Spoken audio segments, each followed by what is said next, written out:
Tout le monde finit par regretter un tatouage. Faux. Les seules personnes qui te parlent de regret, c'est les gens qui n'ont pas de tatouage. Je pense qu'en fait, le tatou, une fois que tu l'as, il fait partie de toi, il fait partie de ton corps, tu te poses même pas la question, et surtout, tu ne le vois plus. C'est un peu contre nature de modifier son corps comme ça. C'est faux. Depuis la nuit des temps, l'homme modifie son corps. L'homme a besoin de s'approprier son corps d'une manière ou d'une autre. L'étape d'après, c'est la chirurgie esthétique. Faux, ça n'a rien à voir. La chirurgie esthétique, c'est pour correspondre à des standards de beauté. C'est plus une question de mode. C'est pas pour plaire à un standard, c'est pour te plaire à toi, le tatou. L'encre est nocive. Il n'a jamais été prouvé que c'était nocif. On se tatoue depuis des lustres.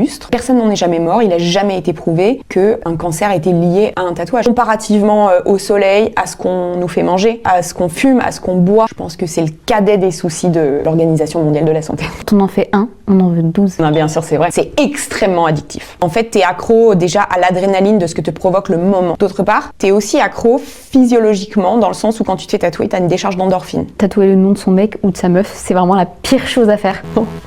J'en ai plusieurs. Effectivement, si c'est une relation toxique, je te le conseille pas. Au pire, tu le recouvres. Au pire du pire, tu l'effaces. Ça vieillit toujours mal. Non. Abonne-toi. Mais oui, abonnez-vous.